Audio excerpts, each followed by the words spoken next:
Hi everyone, welcome back to my channel. My name is Sarah, and I know you can't see my face right now, but I wanted to share a video today about how I set up my spreadsheet for my 2022 temperature blanket and changes that I've made from my 2021 spreadsheet. This is just to serve as kind of an example of how you can set up a spreadsheet for your temperature blanket. So maybe you're just writing it down on paper or just tracking it in just a blank sheet. This is just a way that I found makes it easier for me to track what I've completed and kind of get a preview of how the blanket will look, which is kind of cool. Today is January 30th. I did make some changes from my previous video. My yarn arrived, and I did make some changes to how the colors are ordered because when they arrived, they looked different from how they looked online, of course, which is sometimes the risk that you take, but that yarn wasn't in stock in any of the stores near me, so this was my only option. I replaced cement because the yarn actually has less blue in it than I thought it would. It looked like it had more of a blue tone to it online, and then when it arrived, it's just straight gray. So I wanted to replace it, so I chose to replace it with the colorway Salt, which is just an off-white color, and I think it will look really nice with the other colors and will add just kind of like an extra element of brightness to the blanket. And I also reordered the colors, so Bellini and Rosewater looked very similar to each other, so I decided to separate them a little bit more. So now it's 0 to 39 is Love Song, 40 to 49 is Bellini, 50 to 59 is Desert, 60 to 69 is Salt, and then 70 to 100 is Rosewater, or 70 plus, really, in case it gets over 100. And yeah, so this is kind of what my sheet is looking like at the moment. I filmed this a while ago, so these cells were not filled in yet, so those have been filled in after I filmed this video. I was waiting for my yarn to arrive to film the rest of this video, and I ended up making some changes. So this is what the final January sheet looks like right now. So I will order this new yarn Salt, but I can still get started on my blanket because there's no way that we're gonna get 60 to 69 degree weather in January or February. So I'm not worried about that. So I will leave it there. Once again, I will have all of my 2022 temperature blanket info on my Instagram account at _rainydaymakes. So make sure to check out my page there. I'll have a highlights reel that you can check out if you want to see what I'm up to, and I'll be adding to that, I think, starting today. So that's about it, and I hope that you guys find this helpful, and I'll see you soon. I have my sheet open in Google Drive, and it's labeled for 2021 so that I don't get confused. The reason I use Google Drive is because I was accessing it from my phone and my computer, so I wanted something that was available on multiple devices, and Google Drive is free, easy to use, I'm familiar with it, so that's why I did this. I also love spreadsheets, so this is just the way that my brain thinks. So in this table on the left-hand side, you can see all of the dates for 2021. Next to it is the temperature at 10 a.m. And then I just used a formula to find the average temperature for 2 days. And that's pretty simple. I'll show you how to do all that when I set up my spreadsheet for 2022. But it's just the average of 2 cells. And I just repeated that all the way down. I did conditional formatting so that the colors of my blanket lined up with the colors for each average temperature, and I will also show you how to do that if you don't know how to do that. I also then filled in the yarn color just in case the color wasn't clear on my phone, if it was too small. I also have dark mode enabled on my phone, so some of the colors looked funky, so this was actually very helpful. And then right here, the last column in this table is the row tracker. So I just inserted a bunch of check boxes, and these you can toggle true or false. and I use this to keep track of the rows in case I had to catch up, which obviously I had to do a lot of catching up if you watched my previous video, so that was actually very helpful to have as well. This table right here just has all of the ranges for degrees Fahrenheit and then the colors that they correspond to.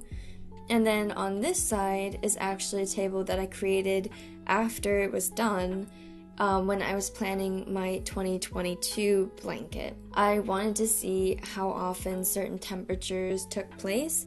Now I will walk through how I'm going to set up my temperature sheet for 2022. So this is just a blank sheet that I opened up in Google Drive, and the first thing that I'm going to do is create tabs for each month, because keeping track of that long list, while it was helpful, it was also very long. So instead, I'll just create tabs for each month, and I think that will make it easier to track. Now that that's done, I will go ahead and enter the headers for my table. Alright, so I have my headers for my table. I'll go ahead and just paste my values that I already have, so I don't have today's, because today isn't over yet, so I'll add that at the end of today. Essentially, this is all you need. If you want the bare minimum, these two columns of this table are all you need. Now I'm doing an average of 2 days, so to set that up, I need to use a formula in Google Drive, and this works essentially the same as Excel if you're used to Excel. So I'm first going to type an equal sign, and then AV, an average pops up right there. Click that, and then I'm going to select the 2 cells that I want the average of, and then enter the closed parentheses, and then I'll press enter. And there is my average, and Google Sheets is asking, do I want to autofill? I'm going to choose no.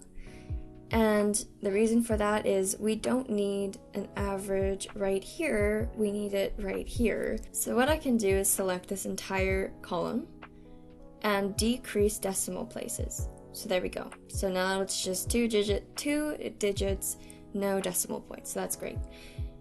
And I want to repeat this for this entire column until January 31st.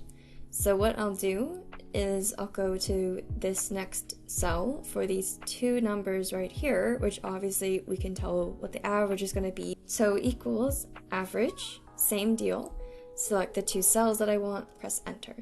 Now I will select these 4 cells and drag down to January 31st.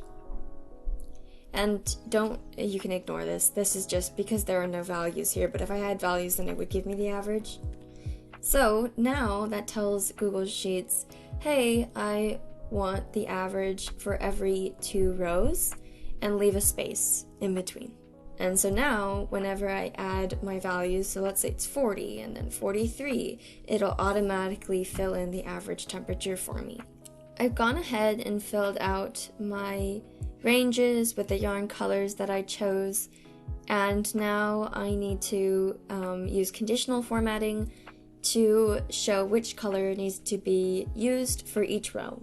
So the way that I do that is I select all of the cells in this column, and then I go to Format, Conditional Formatting, and now I need to apply a rule. So the rule is to C2 through C32, those are just the cells that I'm using. And I want it if it's between 0 and 39. And I'll make that similar to the actual color, so I'll just choose this pink.